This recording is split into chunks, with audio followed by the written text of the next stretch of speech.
Good afternoon, guys. I'm going to be filling a couple of requests today for some story times. Today we're going back to the world's greatest fairy tales, and we're going to be reading Snow White and Rose Red. I have to pull it back up here because I've lost it. There it is. Snow White and Rose Red. A poor widow once lived in a cottage, in front of which grew two rose trees, one bearing white roses and the other red. She had two little girls who were just like the two trees, one called Snow White and the other Rose Red, and they were the sweetest and best children in the world. Rose Red loved to run about the fields and meadows and to pick flowers and catch butterflies, but Snow White sat at home with her mother and helped her do the housework, or read aloud to her when there was no work to do. The two children loved each other so dearly they always walked about hand in hand whenever they went out together. And when Snow White said, "We will never desert each other," Rose Red answered, "No, not so long as we live." And the mother added, "Whatever one gets, she shall share with her sister." They often roamed about in the woods, gathering berries, and no beast ever hurt them. On the contrary, they came up to them in the most confiding manner. The little hare would eat a cabbage leaf from their hands, the deer grazed beside them, the stag would bound past them merrily, and the birds remained on the nearby branches and sang to them. No evil ever befell them. If they forgot about the time and night overtook them, they lay down on the moss and slept till morning, and their mother knew that they were quite safe and never felt anxious about them. Once, when they had slept the night in the wood and had been wakened by the morning sun, they perceived a beautiful child in a shining white robe sitting close to their resting place. The figure looked at them kindly, but said nothing, and vanished into the wood. And when they looked around, they saw they had slept quite close to a cliff, over which they certainly would have fallen had they gone a few steps further in the darkness. When they told their mother of their adventure, she said what they must have seen had to have been an angel that guards good children. Snow White and Rose Red kept their mother's cottage so clean and neat it was a pleasure to step into. In summer, Rose Red looked after the house, and every morning before her mother awoke, she placed two flowers beside the bed, a rose from each tree. In winter, Snow White lit the fire and put a shining brass kettle on to boil. In the long winter evenings when snowflakes fell, their mother would say, "Snow White, go close the shutters." And they gathered around the fire, while their mother put on her spectacles and read aloud from a big book. The two girls listened and spun quietly. Beside them on the ground lay a little lamb. Behind them perched a little white dove with its head tucked under its wing. One evening, as they sat thus cozily together, someone knocked at the door. The mother said, "Rose Red, open the door quickly. It must be some poor traveler seeking shelter from the snow and cold." Rose Red hastened to unbar the door and thought she saw a poor man standing in the darkness outside. But it was a bear, who poked his thick black head through the door. Rose Red screamed aloud and sprang back in terror. The lamb began to bleat, and the dove flapped its wings, and Snow White ran and hid behind her mother's bed. But the bear said, "Do not be afraid. I won't hurt you. I am half frozen and only wish to warm myself a little." "You poor bear," the mother said, "lie down by the fire, but take care not to burn your fur." And then she called, "Snow White and Rose Red, come out. The bear will do you no harm. He is a good and honest creature." So they both came out of their hiding places, and gradually the lamb and the dove drew near too. They all forgot their fear. The bear asked the children to beat the snow out of his fur, and they fetched a brush and scrubbed him until he was dry. Then the beast stretched himself in front of the fire and growled happily and comfortably. The girls soon grew quite playful with him. They treated him like a guest, like a big dog. They rolled him about here and there and teased him gaily, and if he growled, they only laughed. The bear submitted to everything with the greatest of good nature. Only when they went too far did he cry, "Oh, spare my life! Snow White and Red Rose, don't beat your dear lover dead." When it was time to retire for the night, the others went to bed, and the mother said to the bear, "You can lie here on the hearth. It will be a shelter for you from the cold and wet outside." As soon as the day dawned, the children let him out, and he trotted off through the snow in the wood.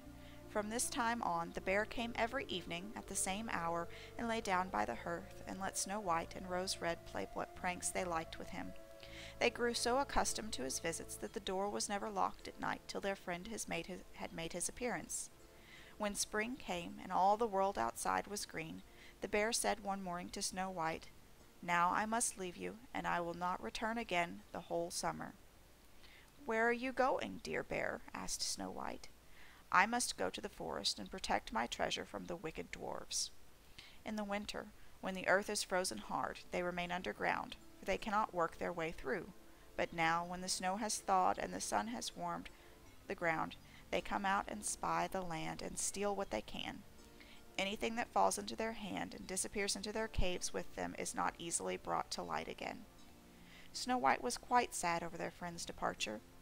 When she unbarred the door for him, the bear caught a piece of his fur in the door knocker as he stepped out. Snow White thought she caught sight of glittering gold beneath it, but she could not be certain. The bear ran hastily away and soon disappeared behind the trees. A short time later, their mother sent the children into the wood to collect brushwood. They came upon a big fallen tree on the ground, and on the trunk among the long grass they noticed something jumping up and down. But what it was they could not distinguish. When they came closer, they perceived a dwarf with a wizened face and a beard a yard long. The end of the beard was caught in a cleft of the tree, and the little man sprang about like a dog on a chain and did not seem to know what to do. He glared at the girls with his fiery red eyes and screamed out, "What are you standing there for? Come and help me!" "What are you doing, little man?" Rose Red asked him. "You stupid, inquisitive goose," replied the dwarf. "I wanted to split the tree in order to get chips of wood for our kitchen fire. I drove in the wedge, and all was going well, but the wood was so slippery it suddenly sprang out. There was no time to remove my beautiful white beard, so here I am caught fast. I can't get away, and you silly, smooth-faced milk and water girls just stand there and laugh. Ugh, what wretches you are!" The girls did everything in their power, but they could not get the little man's beard free. It was wedged far too firmly. "I will run back and fetch somebody," said Rose Red. "Blockheads!" snapped the dwarf. "What is the good of calling anyone else? You two are already too many for me. Does nothing better occur to you than that idea?" "Do not be so impatient," said Snow White. "I will help you out." And taking out her scissors, she snipped off the end of his beard. As soon as the dwarf was free, he seized a bag full of gold, which was hidden among the roots of the trees, and muttered aloud, "Curse these rude wretches, cutting off a piece of my splendid beard." With these words, he swung the bag over his shoulder and disappeared without another look at the children. A few days later, Snow White and Rose Red went out to catch some fish for supper. As they approached the stream, they saw something which looked like an enormous grasshopper springing toward the water as if it were going to jump in. They ran forward and recognized their old friend the dwarf. "Where are you going?" asked Rose Red. "You are surely not going to jump into the water." "I am not such a fool!" screamed the dwarf. "That wretched fish is trying to drag me in." The little man had been sitting on the bank fishing when the wind had unfortunately tangled his beard in the line. Immediately afterwards, a big fish bit, but the feeble creature had no strength to pull it out, and the fish was dragging the dwarf toward him. He clung with all his might to every rush and blade of grass, but it did not help him much. He had to follow every movement of the fish, and was in great danger of being dragged into the water. The girls had come at just the right moment. They held him firm and did all they could to disentangle his beard from the line, but in vain, for beard and line were a hopeless muddle. Nothing remained but to produce the scissors and cut the beard, and a small part of it was sacrificed. When the dwarf saw what they were doing, the ungrateful little man yelled, "Do you call that manners, to disfigure a fellow's face? It wasn't enough that you shortened my beard before, but now you cut off the best bit of it. I won't dare show myself like this before my own people. I wish you'd never come at all." And then he picked up a sack of pearls that lay among the rushes, and without saying another word he dragged it away and disappeared behind a stone. Soon after this, the mother sent the two girls to town to buy needles, thread, laces, and ribbons. The road led over a field where a huge boulder of rock lay scattered. As they walked along, they saw a big bird hovering in the air, circling slowly above them. but always descending lower, till at last it settled on a rock not too far from them. Immediately afterward they heard a sharp, piercing cry. They ran forward and saw with horror that the eagle had pounced on their old friend the dwarf and was about to carry him off. The tender-hearted girl seized hold of the little man and struggled so long with the bird that at last he let go of his prey.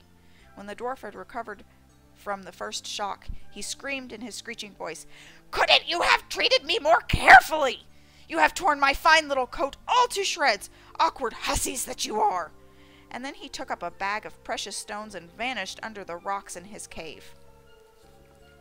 I figure I probably ought to show this off. Yep, I should pull it backwards some. The girls were accustomed to his ingratitude and continued onward toward town. On their way home, they passed the field again and were surprised to see the dwarf pouring out his precious jewels onto an open space, for he had thought no one would pass by at so late an hour. The evening sun shone on the glittering stones, and they sparkled so beautifully that the girls stood still and gazed at them. "What are you two standing there gaping for?" shrieked the dwarf, and his ashen gray face became scarlet with rage. He was about to run off with these angry words when a sudden growl was heard, and a black bear trotted out of the wood. The dwarf jumped up in great fright, but he had no time to reach his hiding place, for the bear was already upon him, and then he cried in terror, "Dear Mr. Bear, spare me! I'll give you all my treasure. Look at these beautiful precious stones lying here. Spare my life! What pleasure would you get from a poor, feeble little fellow like me? You wouldn't feel me between your teeth. There! Lay hold of these two wicked girls. They will be a tender morsel for you, as fat as young quails. Eat them instead!" The bear, paying no attention to his words, gave the evil little creature one blow with his paw, and he never moved again. The girls had run away, but the bear called after them, "Snow White and Rose Red, do not be afraid. Wait! I will come with you." And then they recognized his voice and stood still. When he was quite close to them, his bearskin suddenly fell off, and a handsome young man stood beside them, all dressed in gleaming gold. "I am a king's son," he said, "and was bewitched by that wicked dwarf. Not only had he stolen my treasure, but I was doomed to roam about the woods as a wild bear till his death should set me free. Now he has had the punishment he deserves." Snow White married the prince, and Rose Red married his brother, and they divided the great treasure the dwarf had collected between them. The old mother lived peacefully with her children for many years. She carried the 2 rose trees with her, and they stood in front of her window, and every year they bore the loveliest red and white roses. And that was Snow White and Rose Red. I hope you enjoyed it. Coming soon, I will also be doing my other request for the town mouse and the country mouse, so look forward to it. I don't know which one of these, well, I'm hoping that Brother will upload this one first, obviously, because then I would have just told you that there was a video that was coming out that is already out. Anyway, signing off. Pachoo!